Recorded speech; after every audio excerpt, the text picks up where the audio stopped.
Watergate, the most significant scandal in American political history.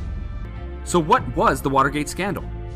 Simply put, in 1972, President Richard Nixon committed several felonies while in office by authorizing the burglary of the offices of his Democratic opponents during the 1972 presidential election.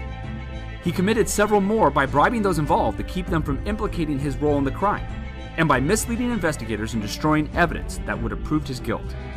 The scandal would force Nixon to become the first and only president to resign from office, and it caused the American people to deeply distrust their government and those who ran it.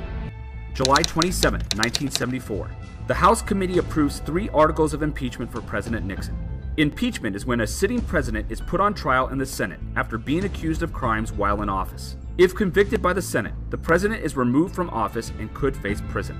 Nixon was charged with obstruction of justice, abuse of power, and contempt of Congress for refusing to hand over his tapes. If the House of Representatives voted to impeach Nixon, he would have to stand trial in the Senate. August 8, 1974.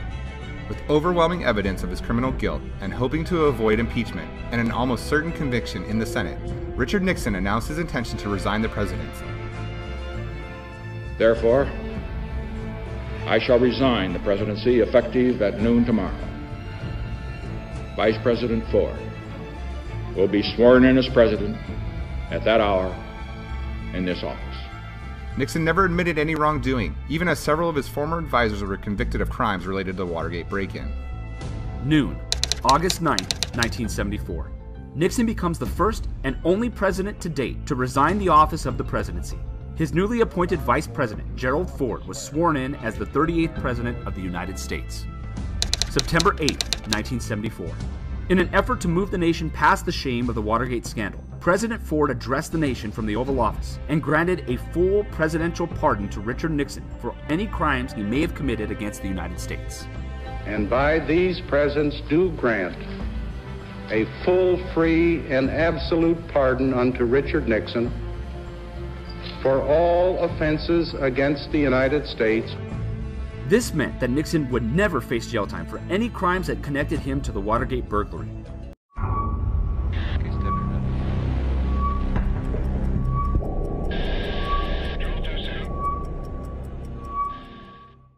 I, Richard Billhouse Nixon, do solemnly swear. By the time Richard Nixon reached the White House in 1969, the Cold War had been underway for more than 2 decades. The superpowers had reached a crossroads. They could continue the saber-rattling and confrontations that threatened to plunge the world into nuclear war. Or they could agree to disagree and seek areas of mutual interest. In 1969, they chose the latter, and a decade of relative calm in the Cold War began. In Europe, West German Chancellor Willy Brandt called it Ostpolitik.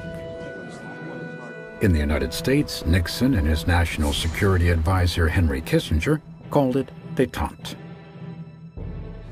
It did not end the Cold War, but it created a framework for cooperation among the rivals. In 1972, President Nixon embarked on a diplomatic trip that came to symbolize détente.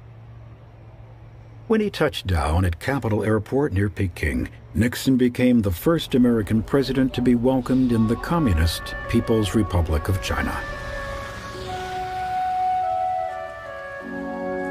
It was a historic opening in the Cold War. During a week of diplomacy and cultural exchange, 2 former enemies made great progress toward normalizing relations. Not to be outdone, Soviet Union reached out to the West as well. Chairman Leonid Brezhnev saw détente as an opportunity to gain access to valuable foreign aid and open its borders to international trade. In May 1972, the Kremlin in Moscow played host to the American president. Together, Nixon and Brezhnev signed the first-ever agreements to limit nuclear weapons. The SALT I and ABM treaties were largely symbolic, but they represented a mutual effort to work towards cooperation and coexistence.